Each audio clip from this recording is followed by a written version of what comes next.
Филиппинтэй маш ойрхон явж байсан 100 сая хүний эсрэг 3 сая хүн одоо маш хүчтэйгээр өрсөлдөөд төрүүлж байна гэдэг бол яг тэр мөч дуудагдсны дараа бол баг ойлгож шахсан шүү.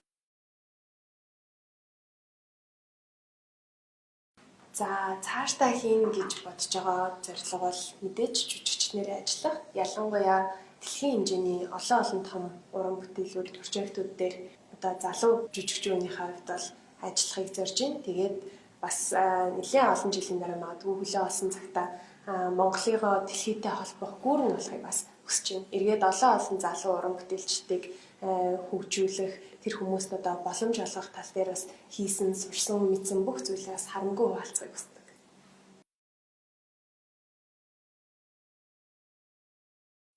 Шинэ үеийн залуучуудыг дэлхийн хүн байгаасаа гэж хүсэж байна. Яагаад гэх юм бол өнөөдөр 21-р зуун мэдээллийн 90 зуун зөвхөн бүх боломжийг одоо зөвхөн монголоор битгий хараасаа дэлхийн хэмжээнд хараасаа дэлхийн хэмжээнд сэтгэхээсээ зөвхөн Монголдоо одоо өөрчлөлтөн гэхээс илүү дэлхийн залуучуудаа өөрчлөлтөөсөө бас тэр хэмжээнд өөрсдийгөө бас хөгжүүлээсэй гэж хүсэж байна.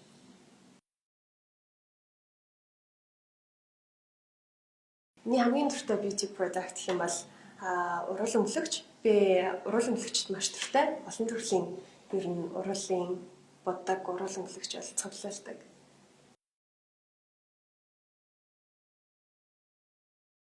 Эмэгтэй хүн өөрөө хайрыг түгээдэг гэж би боддог. Ер нь зөвхөн одоо юу гэдэг чинь хүн болгоо одоо эмэгтэй хүнээс төрдөг тийм ээ.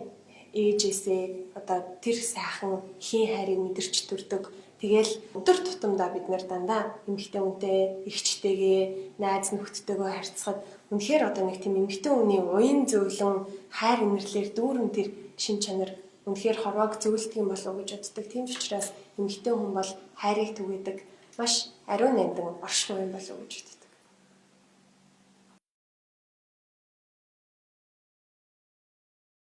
Хамгийн сайхан сонсч ирсэн үг гэх юм бол ээжээсээ сонсон үг хамгийн гайхалтай үг байсан болов уу гэж боддог. Яг тэмцээний финал дуусаад ээжээс маань айгүй гоё урт захиа мессеж ирсэн. Тэгээд тэрнээр болохоор миний ээж юу гэж хэлсэн бэ гэхээр ээжийнхээ хийж чадаагүйг миний охин гүйцээлээ гэж хэлсэн. Тэгээд тэр үг бол үнэхээр гайхалтай үг байсан. Яг тийм бол би эзэж өөрийгөө одоо ээжийнхээ хэмжээнд хүрж байгаа эмэгтэй хүн гэж боддгоо. Тэгтэл миний ээж үнэхээр надад одоо бахархаад тэгж бичиж байгаа нь бол үнэхээр гайхалтай төрөлжсөн.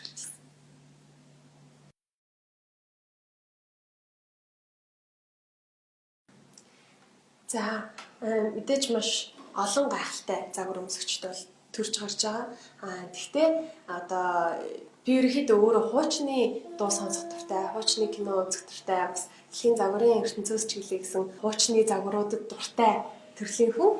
Тэгээд Наоми Кэмпбелл модельд бол маш их дуртай, хайртай. Үнэхээр тэр тайзан дээр алхаад явж байгаа өөртөө итгэлтэй байдал тий зоримог, гэрс шулуун байдал бол үнэхээр одоо эмэгтэй хүнийг хурцлж өгдөг юм шиг санагддаг.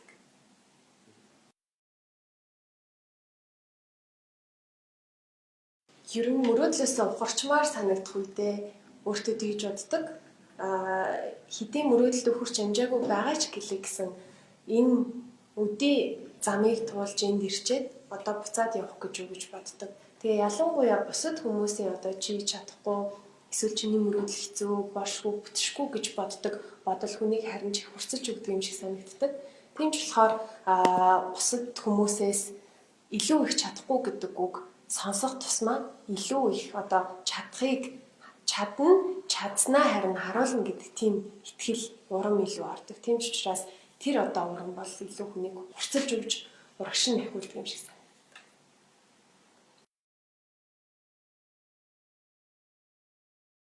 Хамгийн сүүлд унсан ном гэхээс илүү залуу хүн болгоны унших ёстой нэг номыг бол санал болгохыг хүсэж байна. Тэр маань Бразилийн алдарт зохиолч Пауло Коэльогийн бичсэн Алхимч гэдэг зохиол. Яагаад энэ номыг санал болгож байна вэ гэх юм бол залуу хүн болгон энэ номыг уншсанараа одоо өөрийнхөө хүсэл мөрөөдөлд ямар ч хэцүү байсан гэсэн чин сэтгэлээсээ зорж тэмүүлснээр одоо хүсэл мөрөөдөлд хүрэх боломжтой маа гэдэг одоо сэтгэлгээг суулгаж өгдөг гайхалтай ид чигтэй ном гэж би боддог. Миний амьдралыг чиглэе гэсэн өөрчилсөн ном. Тийм ч учраас хэрэг та бүхэн уншиж амжаагүй бол заавал уншаарай.